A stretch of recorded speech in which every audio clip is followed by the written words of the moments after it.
We're living in a Marquez world, and there's nothing we can do about it. Only just sit back and let it happen. Hi, I'm a MotoGP nerd. In case you haven't noticed, the first round of the 2025 season just happened last weekend, and while the outcome was as we all expected it to be, there were still a lot of interesting talking points to go over. So, how about I give you a bit of a refresh on what happened in Buriram? Now, of course, if we're going to talk MotoGP, we have to talk about the Premier class. Marc Marquez, that guy, the one that dominated so much of the 2010s MotoGP, he's officially back. He destroyed everything, he obliterated everything in testing all of preseason, and he's done it again throughout the entirety of the opening 2025 season weekend. It's like the man was playing on the easiest possible difficulty of the MotoGP video game, and yeah, it's kind of scary. So yeah, Marc Marquez aboard the factory Ducati team for the first time ever, of course, having just joined Ducati in general with Gresini last season after a torrid couple of years with Honda. And what more can you really say about the number 93?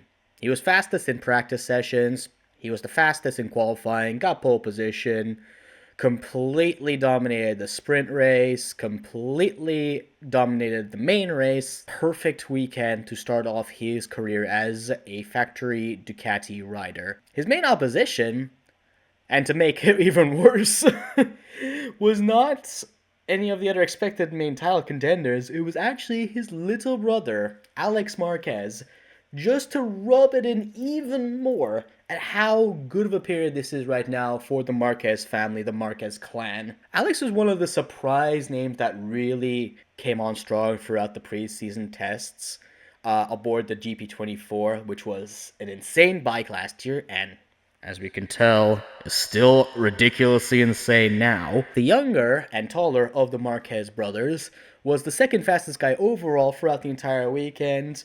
Pretty much second in practice. I think he topped one of the sessions, though.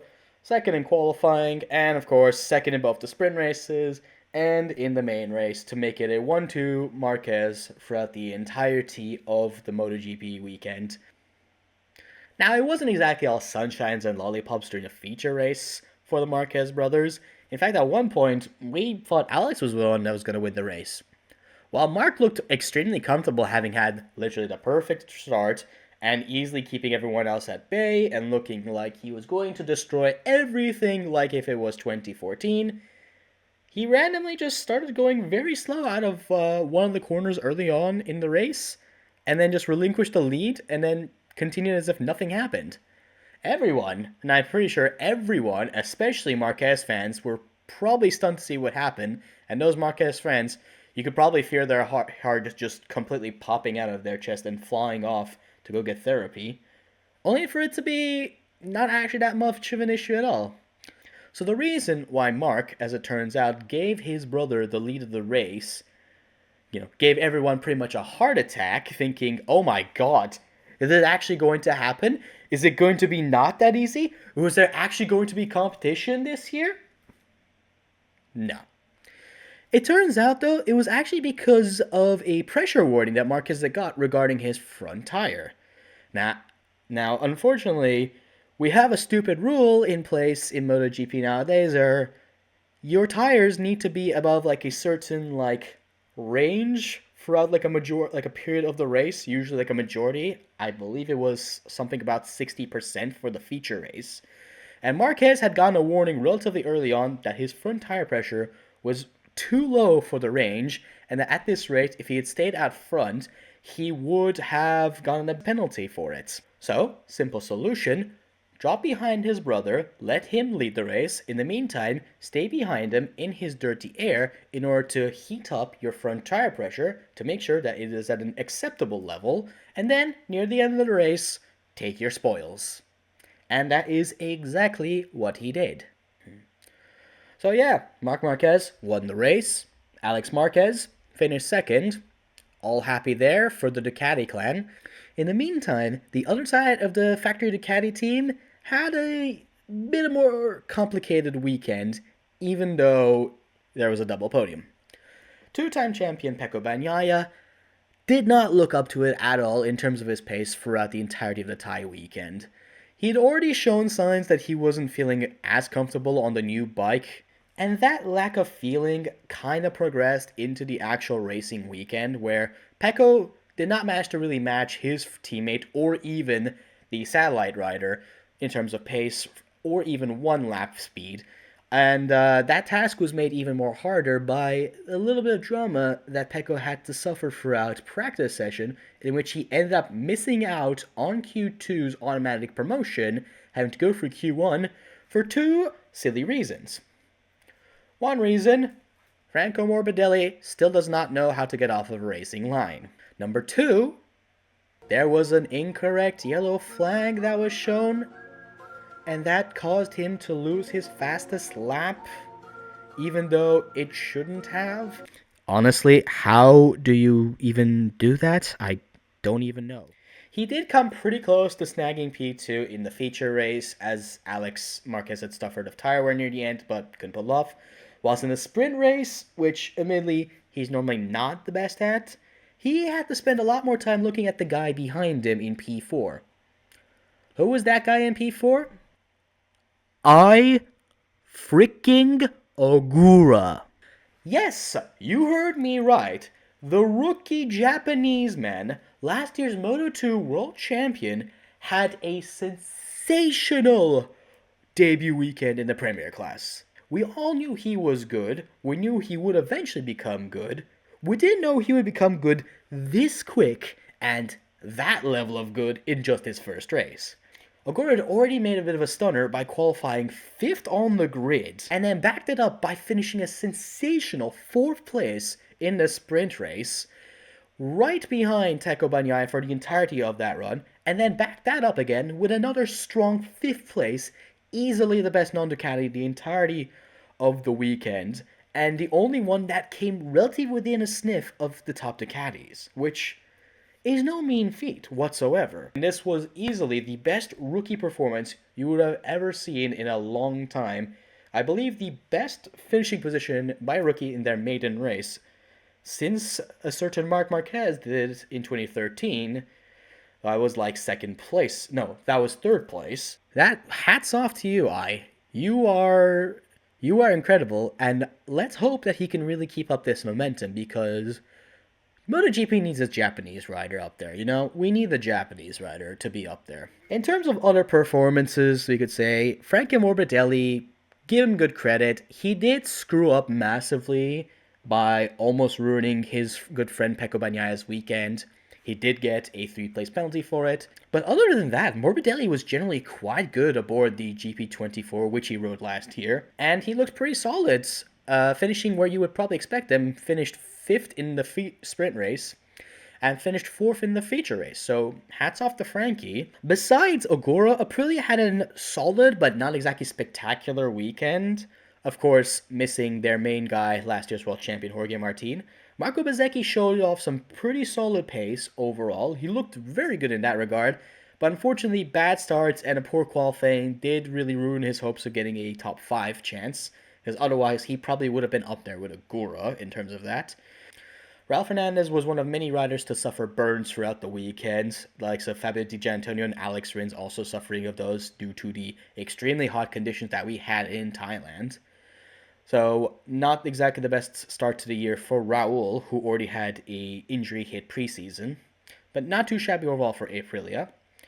Yamaha looked fine at first. I mean, Jack Miller on the satellite bike was the best Yamaha the entire weekend, which it's weird to not say that as Fabio Quartararo. I mean, Quartararo did get points in the sprint race, pretty solid positioning, but had an absolute stinker of a feature race, which I still don't know what happened there. Miller, on the other hand, had an excellent qualifying, finishing 4th there. Crashed out of a points position in the sprint race, which, unfortunately, it's extremely Miller to do. But then backed it up with a pretty strong feature race for the most of it, until he kind of started dropping back further and further from what would have been 6th place. Eventually ended up finishing 11th, which still somehow was the best Yamaha finish. I mean, oh dear goodness. It's a shame for Yamaha because they did progress. There is clear progress, but there's also clearly a lot more progress that needs to be done. And the same thing can be said about Honda, which had the better overall result in terms of the feature race thanks to the mighty Frenchman Johan Zarco. But overall for Honda, though, it's been a very encouraging weekend for them. I mean, they had two guys automatically make it into Q2 in Zarco and Johan Mir, which is more than you can say for pretty much the entirety of last season. Heck, Johan Mir himself had such a good weekend. He scored a point in a sprint race. Mir did back that up by looking like he could easily grab a top 10 finish, only to unfortunately crash in the feature race, which was a lot more 2024-esque, but his overall pace and just showing is unlike anything we've seen from Joan Mir in the last 2 years, which is a very, very good sign. As for the remaining factory, the last factory to talk about, KTM.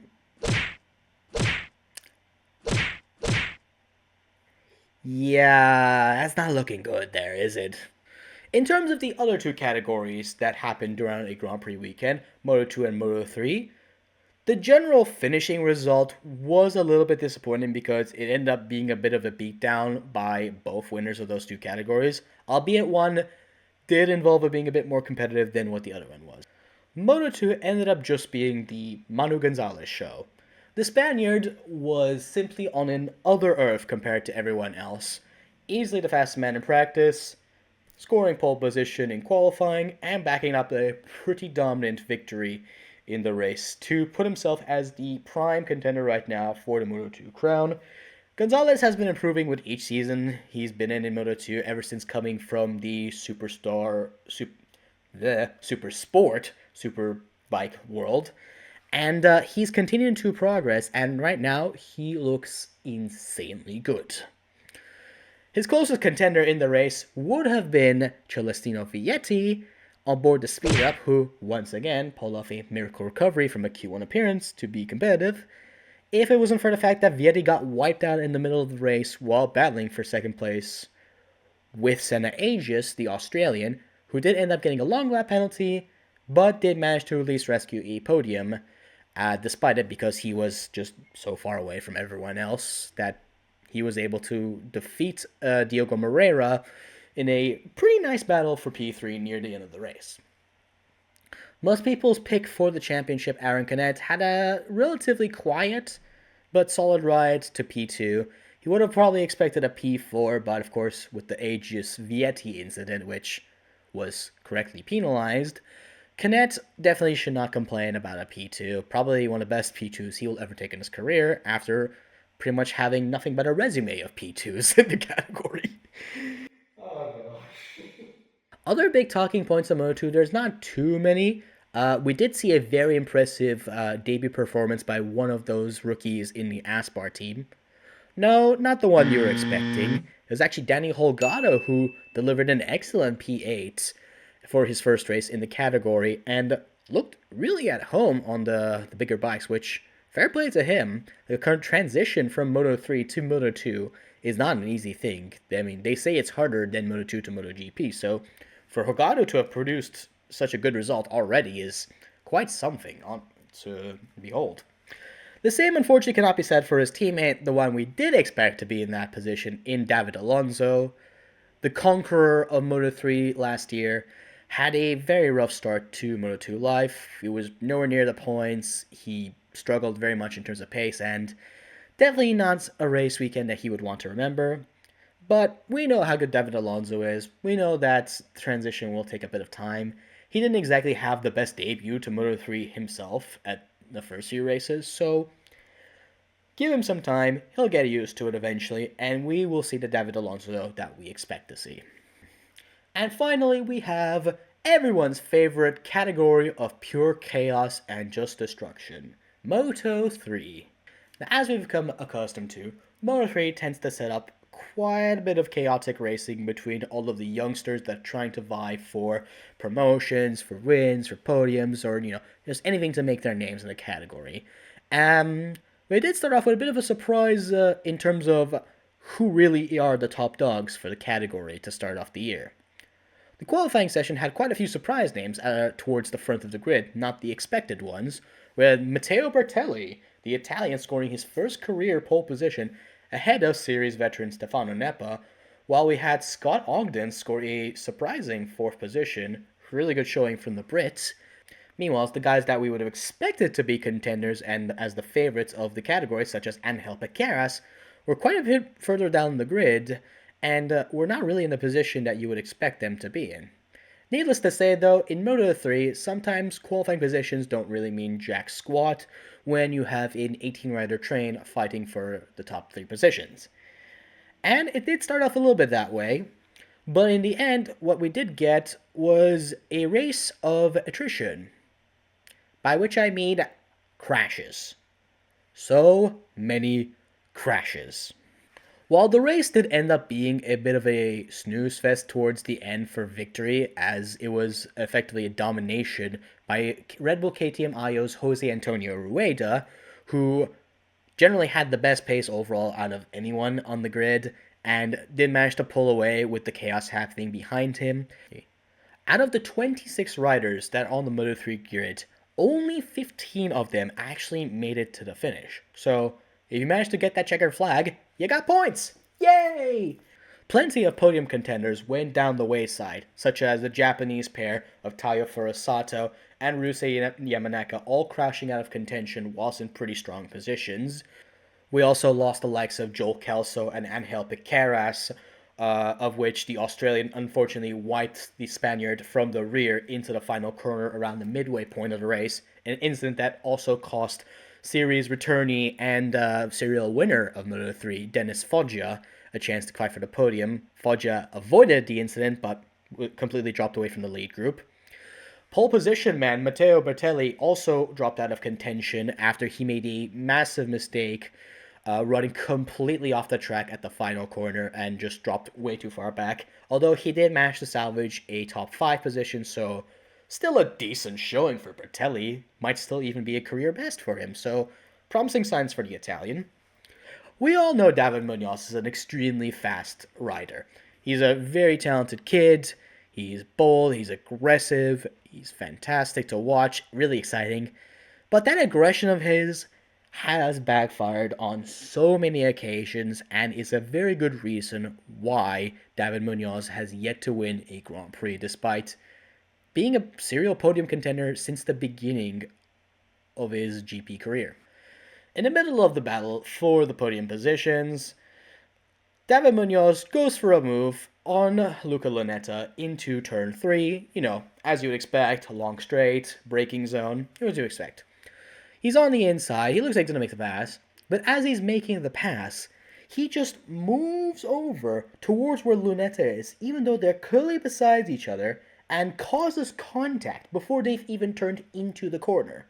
The resulting contact forces Lunetta to run completely off the track into the gravel and basically completely ruin his chances of winning the race because of a pretty stupid move by Mr. Munoz.